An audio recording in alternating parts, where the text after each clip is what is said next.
Capítulo quinto. A la aventura. Durante algún tiempo no ocurrió incidente alguno en el viaje del Abraham Lincoln, pero se presentó una circunstancia que puso de manifiesto la portentosa habilidad de Ned Land y demostró cuánta confianza cabía tener en él. A lo largo de las Malvinas, el 30 de junio, la fragata comunicó con unos balleneros americanos, y averiguamos que no habían tenido noticia ninguna del narval. Pero sabiendo uno de ellos, el capitán del Monroe, que Ned Land se hallaba a bordo del Abraham Lincoln, pidió su ayuda para ir en seguimiento de una ballena que estaba a la vista. Deseoso el comandante Farragut de ver a Ned Land trabajar, lo autorizó para pasar a bordo del Monroe. La suerte fue tan propicia al canadiense que en vez de una ballena arponeó dos, con doble golpe, hiriendo a la una en el corazón y apoderándose de la otra después de una persecución de algunos minutos. Decididamente, ya no hubiera apostado yo en favor del monstruo en el caso de que llegara éste a verse ante el arpón de Ned Land. La fragata siguió la costa sureste de la América con prodigiosa rapidez, de modo que ya el 3 de julio estábamos a la altura del Cabo de las Vírgenes. Pero el comandante Farragut no quiso entrar en aquel sinuoso paraje y maniobró para doblar el Cabo de Hornos. La tripulación le dio razón por unanimidad, y en efecto, no era probable que el narval pudiera estar en aquel estrecho sitio, y aún había marineros que le suponían demasiado grueso para pasar por allí.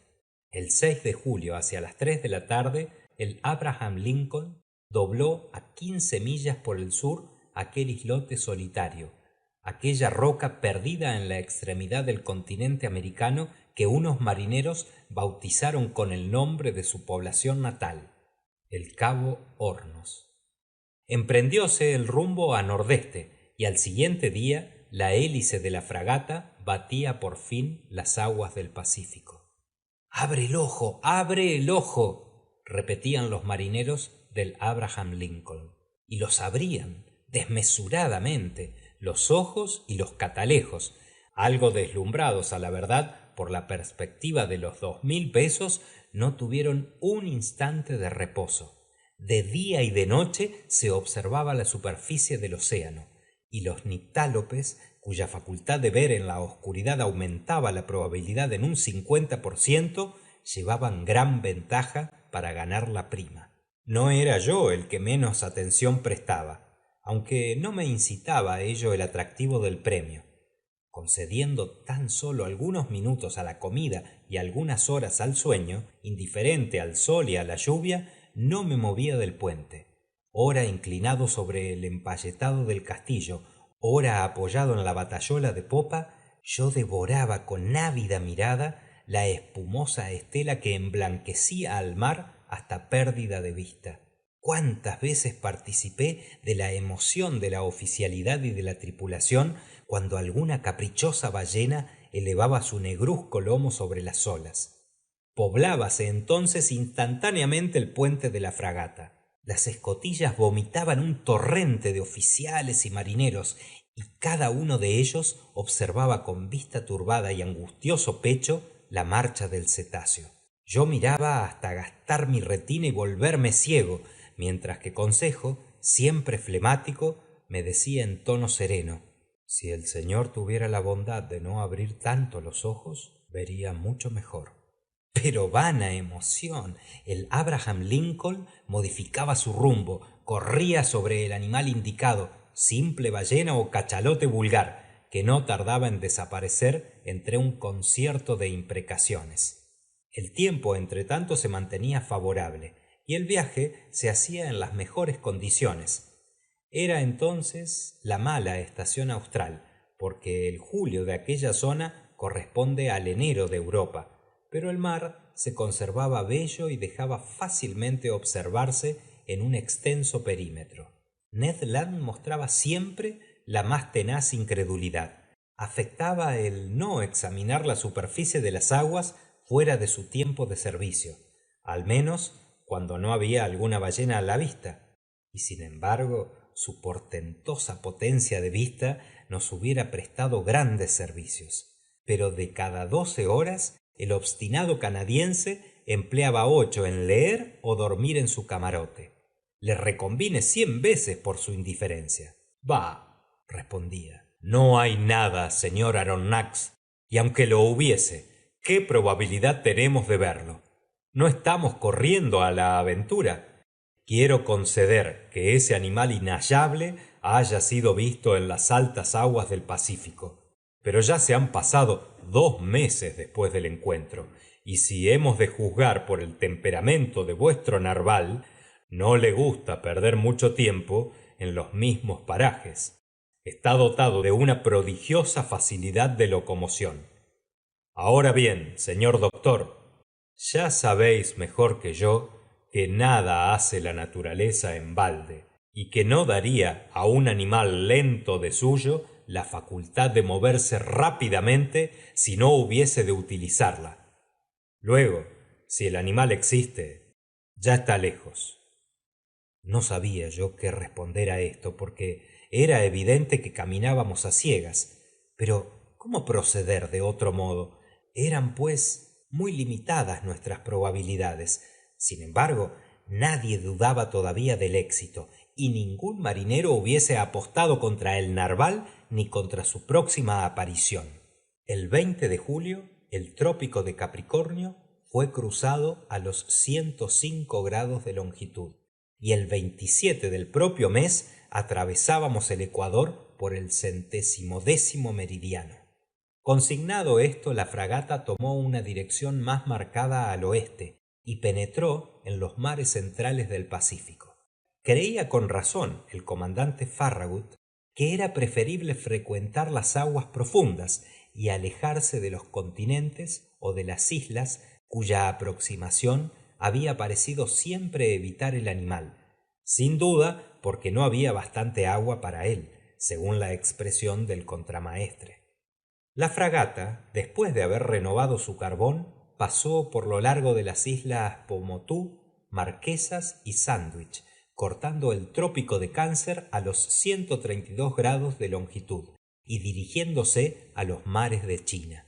Estábamos por fin en el teatro de las últimas hazañas del monstruo. Y para decirlo todo, ya nadie vivía a bordo.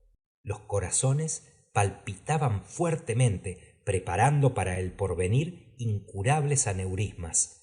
La tripulación toda experimentaba una sobreexcitación nerviosa, de la cual no podría yo dar idea.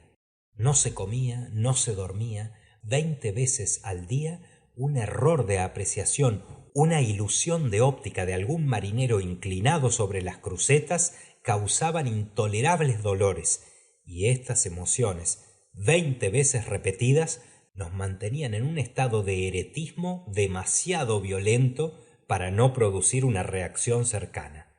Y en efecto, la reacción no tardó en aparecer. Durante 3 meses en que cada día duraba un siglo, el Abraham Lincoln surcó todos los mares septentrionales del Pacífico, corriendo en seguimiento de las ballenas que se divisaban, ejecutando bruscos cambios de rumbo, virando súbitamente de uno a otro bordo, forzando o invirtiendo el vapor sin intermisión, con riesgo de desnivelar su máquina, y no dejó un punto sin explorar desde las playas del Japón a las costas americanas. Y nada más que la inmensidad de las desiertas olas. Nada que se asemejara a un narval gigantesco, ni a un islote submarino, ni al despojo de un naufragio, ni a un escollo fugaz, ni a cualquier otra cosa sobrenatural. Sobrevino, pues, la reacción. El desaliento se apoderó de los ánimos y abrió una brecha a la incredulidad. Nació a bordo un nuevo sentimiento, compuesto de 3/10 de vergüenza por 7/10 de furor. Todos se consideraban tontos por haberles seducido una quimera. Por esto mismo los enfurecía más. Las montañas de argumentos acumuladas durante un año se derrumbaron a un tiempo, y ya no pensaba nadie sino en rescatar las horas de comida o de sueño neciamente perdidas. Con la movilidad natural del espíritu humano se pasó de un exceso a otro. Los más ardientes partidarios de la empresa se tornaron sus más encarnizados detractores. La reacción subió desde el fondo del buque, desde el puesto de los paleadores hasta la cámara de los oficiales. Y ciertamente que, sin la muy particular obstinación del comandante Farragut, la fragata hubiera vuelto definitivamente la proa al sur. Sin embargo, no era dado prolongar por mucho tiempo aquella pesquisa inútil. El Abraham Lincoln había hecho todo lo necesario para el éxito, y se podía ser reconvenido. Nunca había manifestado más paciencia y celo tripulación alguna de la Marina americana, no siendo posible imputarle el mal resultado, por cuya razón ya no restaba otra cosa que regresar. Se hizo al comandante una representación en este sentido, pero se mantuvo firme. Los marineros no ocultaron su descontento y el servicio se resintió de ello. No quiero decir que hubiese rebelión a bordo, pero después de un razonable período de obstinación, el comandante Farragut, como antiguamente Colón, tuvo que pedir 3 días de espera. Si durante este plazo el monstruo no había aparecido, el timonel daría 3 vueltas de rueda y el Abraham Lincoln tomaría rumbo hacia los mares europeos. Esta promesa se hizo el 2 de noviembre y tuvo como primer resultado reanimar a la tripulación, que se dedicó a observar el océano con nuevo cuidado. Querían todos consagrarle esta última mirada en la cual se reasumen los recuerdos. Los anteojos funcionaron con actividad febril. Era aquello un supremo reto lanzado al narval gigante, y éste no podía racionalmente dispensarse de responder a esta intimación de comparecencia.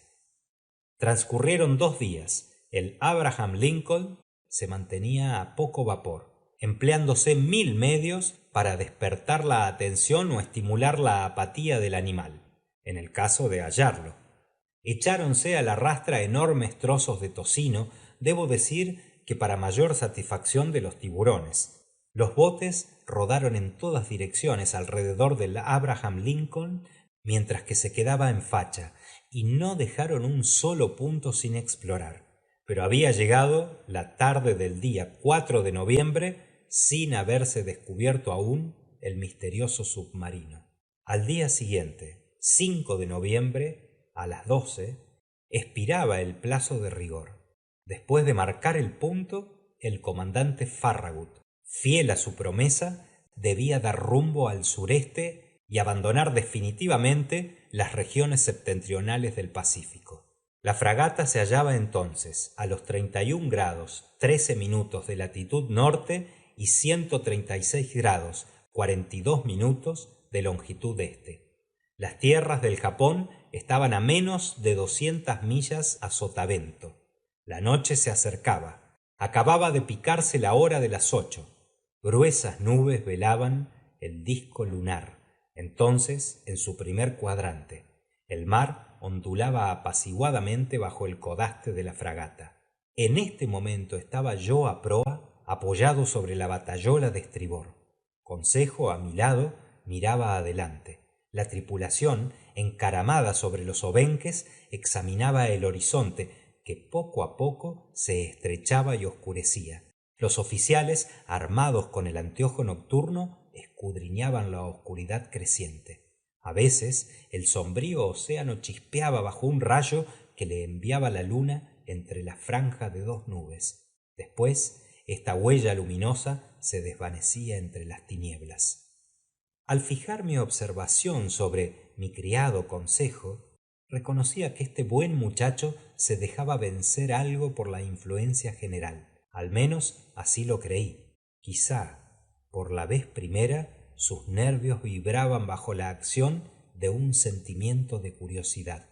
Vamos, Consejo, le dije. He aquí la última ocasión de embolsar los 2000 pesos. Permítame el señor decirle, respondió Consejo, que nunca he contado con esa prima y que la unión no hubiera quedado más pobre aún cuando hubiese ofrecido 100.000 pesos. Tienes razón, Consejo. Este es asunto necio, y lo hemos acometido con mucha ligereza. Cuánto tiempo perdido y cuán inútiles emociones. Hace 6 meses que podríamos estar en Francia. En la habitacioncita del señor, replicó Consejo. En el museo del señor. Y yo hubiera clasificado los fósiles de mi señor, y el babirusa de mi señor estaría instalado en su jaula del jardín de plantas y atraería a los curiosos de la capital. Cierto es, Consejo, y sin tener en cuenta que se burlarán de nosotros. Con efecto, respondió sosegadamente Consejo, pienso que se burlarán del señor. ¿Y debo decirlo? Dilo todo, Consejo. Pues bien, el señor no habrá llevado más que su merecido. ¿De veras? Cuando se tiene la honra de ser un sabio como el señor, no debe uno exponerse a... No pudo Consejo terminar su lisonja. En medio del silencio general acababa de oírse una voz. Era la de Ned Land exclamando: «¡Fue la cosa en cuestión allí a Sotavento por el través!» Fin del capítulo 5.